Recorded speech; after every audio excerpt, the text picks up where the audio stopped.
एक छोटे से गांव में एक वृद्धा रहती थी। उसका सबसे बड़ा सहारा था उसके लड्डू गोपाल।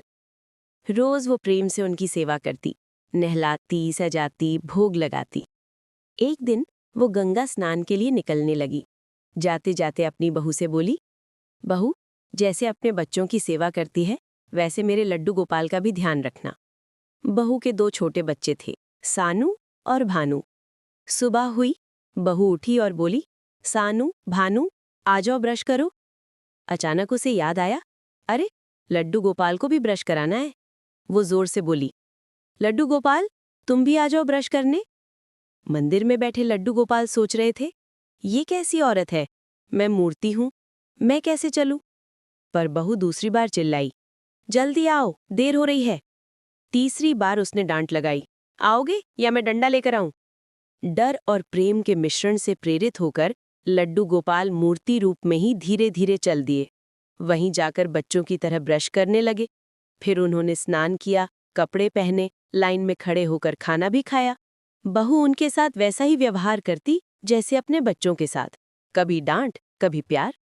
3 दिन यही चलता रहा। सुबह से रात तक लड्डू गोपाल सानू भानु की तरह सेवा लेते रहे। 3 दिन बाद वृद्धा लौटी। उसकी बहू बोली, अम्मा, आपके लड्डू गोपाल बहुत नखरे करते हैं, एक बार में सुनते ही नहीं हैं। वृद्धा चौंक गई, ये कैसे हो सकता है। बहू बोली, अगर विश्वास नहीं है तो चुप कर देख लो। रात का भोजन लगा, सानू भानु आ गए। फिर बहू जोर से बोली, लड्डू गोपाल, खाना खाने आओ। और तभी मूर्ति धीरे धीरे चलकर भोजन के लिए आ रही थी।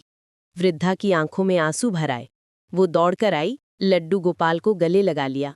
कन्हैया, मैंने जीवन भर सेवा की, लेकिन तूने दर्शन कभी नहीं दिए। मेरी बहू ने केवल 3 दिन सेवा की और तू चलकर आ गया। लड्डू कन्हैया मुस्कुराए, अम्मा, सेवा से भी बड़ा होता है भाव। तुम्हारी बहू ने मुझे बच्चे की तरह प्यार किया, डांटा, संभाला। उसके मन में शुद्ध प्रेम था। जहां भावना सच्ची हो वहां मैं स्वयं चला आता हूं। वृद्धा रो पड़ी। उसने चरण पकड़कर प्रणाम किया और उसी क्षण वृंदावन के लिए निकल पड़ी। लड्डू गोपाल फिर मंदिर में अपनी मूर्ति रूप में स्थिर हो गए। कहानी समाप्त।